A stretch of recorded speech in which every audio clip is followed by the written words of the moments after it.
Welcome back everyone. The 2018 Shenzhen Chess Masters is currently underway in China. It features two of the top Chinese players, Liren and Yu Yangyi, and also a few foreign star players such as Giri, Maxime Vachier-Lagrave, Radoslav Wojtaszek, who won the Isle of Man tournament, and also Russian Grandmaster Vitiugov.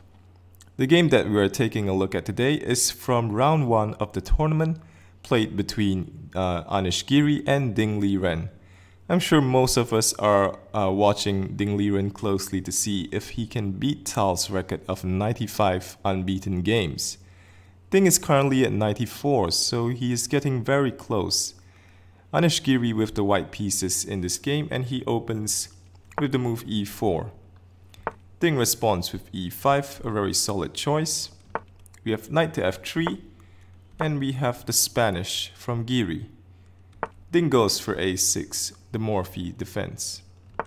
Bishop a4, knight f6, so Giri castles, we have bishop e7, d3, b5, bishop drops back to b3, and d6.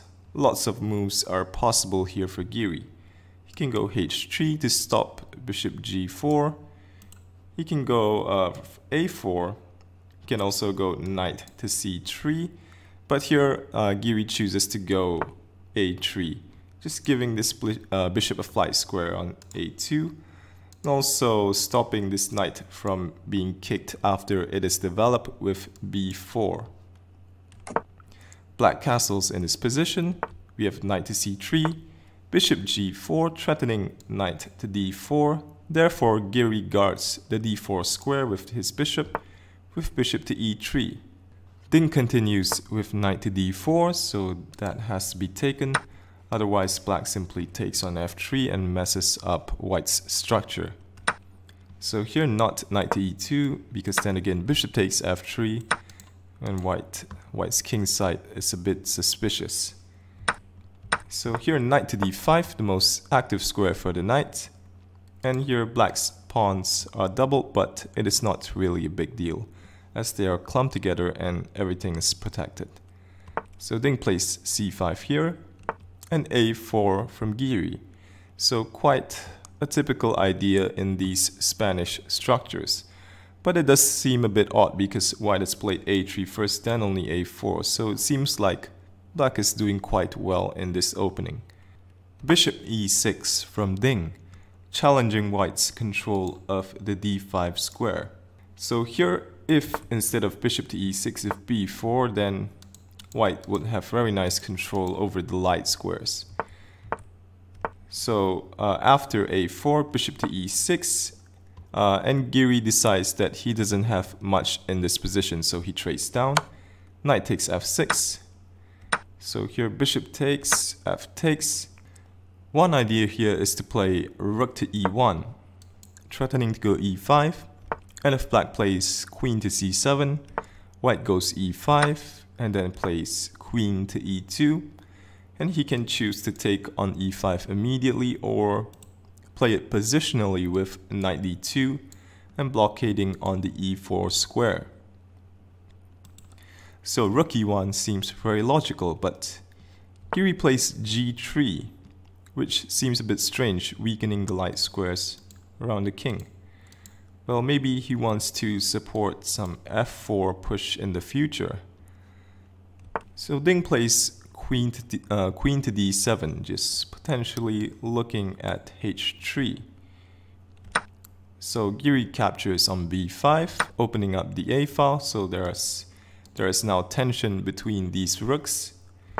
King to g2, and queen to c6 from Ding, just putting this queen along the same diagonal as the king. Also, this makes e5 a bit more difficult for white since this knight is pinned. So queen to e2 from Giri, connecting rooks. So now rook takes a1 can be met with a rook recapturing.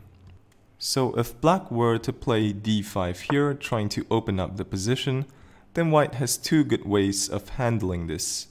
The first is playing the move e5, which kicks the bishop back, and here black cannot open up this diagonal for his queen. If he tries c4, then white always has knight takes d4. Also, even if knight takes d4 wasn't possible after c4, white can always ignore that. So here white has ideas. He can try something like h4, trying to put a knight on g5, with moves like queen to h5 coming. And if black takes on g5, then this only helps white because after the recapture, white now has the open h-file for his rook, and he can now start an attack. So another way to play this is simply to take e takes d5, because after the recapture, then rook takes, then white goes rook to e1, and white's position has definitely improved, as he now has total control over this e file. So after queen to e2, Ding plays c4, keeping his options open of playing d5. White goes h4, maybe trying to bring a knight here in the future, and c3 from Ding. Giri responds with b3, and e5 from Ding, which seems like a strange move, putting all these pawns on the same color as the bishop.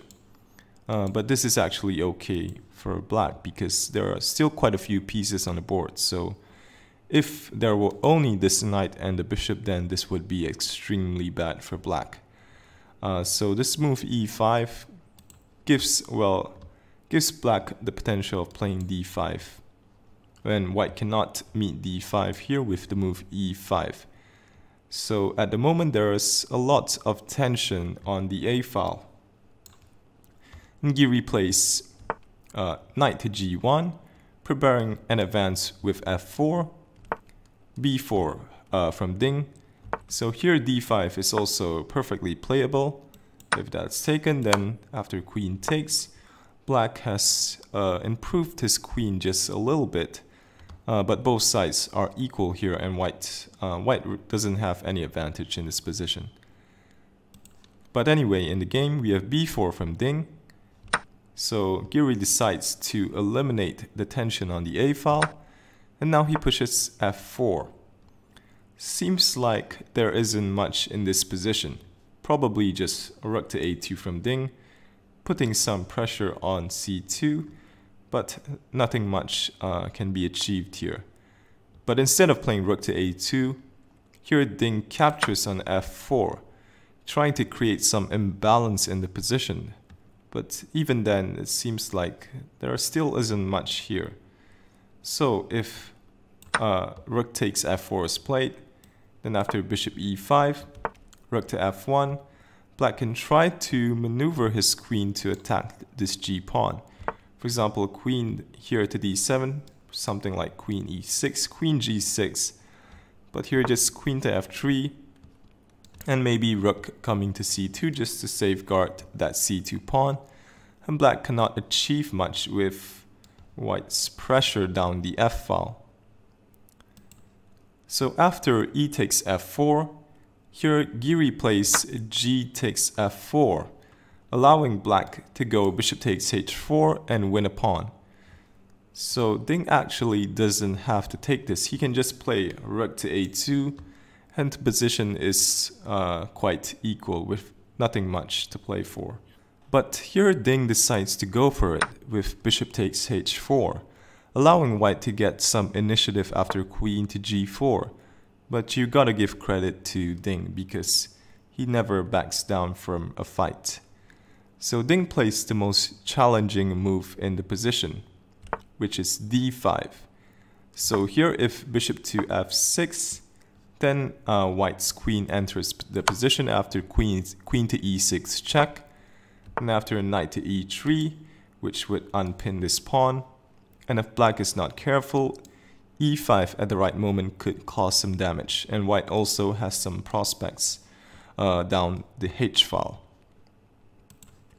So after d5, which is the most challenging move in the position, if white takes the bishop, then after d takes e4, we have an extremely unclear position. King g3 is the best move here. Let's see what happens if the pawn is taken. Then after queen takes, king h3, queen takes c2, black is even better here because of this very dangerous pawns. So after d takes e4, the best move here is king to g3. So here after the continuation for black, e takes, c takes, then c2. This is a very crazy position with this passed pawn on c2. The computer thinks this is equal, but well, nobody knows who is going to win here. So after the move, what was played? d5. So understandably, Giri just shuts down this diagonal with e5. And now Ding decides that it's time to trade queens, otherwise white just continues pushing these pawns. So he plays queen to g6. And Giri probably missed his chance to get a slight edge here. The move he should have played was king to h3. After that is taken, king takes g4, bishop e7. The white king is very active. And this is probably better than Giri's continuation in the game. So in the game, after queen to g6, Giri just took on g6, h takes g6, then knight to f3, and bishop back to e7. The bishop was under attack. King to g3 from Giri, just activating his king. Now he could take on d4, but rook a2 gives black sufficient counterplay. Now threatening bishop c5. So if white tries rook to c1, well, this is very passive. So if he tries rook to f2, then bishop c5 wins an exchange for black. So here, for example, something like this. And black would be just a tiny bit better here. Of course, this is going to be a bit difficult to win, but only black has chances. So after king to g3, we have king to f7. Black activates his king as well. King g4 and rook to a2. So now going after c2, that is defended with rook to f2. Rook to a1 from Ding. So now activating this rook on the back rank with potential to give some checks. So we have rook to e2, rook to f1. So again, knight takes d4 isn't so bad for black. With this active rook, he should be fine. For example, something like this. Can always give check, then come back to the f-file to attack the pawn. And if king g3, rook g1, king f2, then you can simply go back to c1. Black is threatening to go bishop c5, and it's quite difficult for white to make progress. So after rook to f1, white went rook to h2, rook c1 from Ding, rook g2, and bishop c5. So now Ding defends this pawn on d4. And now Giri thinks that he has nothing in this position, so he decides to repeat moves. With knight g5 check, king e7, knight back, and here we have a draw after threefold repetition. The rest of the games in this round were drawn as well. So this draw for Ding extends his unbeaten streak to 95 games, equaling Tal's record. Will we witness history in the making? Well, we shall find out after the second round. For those of you that stayed till the end, thanks for watching. If you haven't already subscribed to the channel, feel free to do so, as I would greatly appreciate it. Until then, see you in the next video.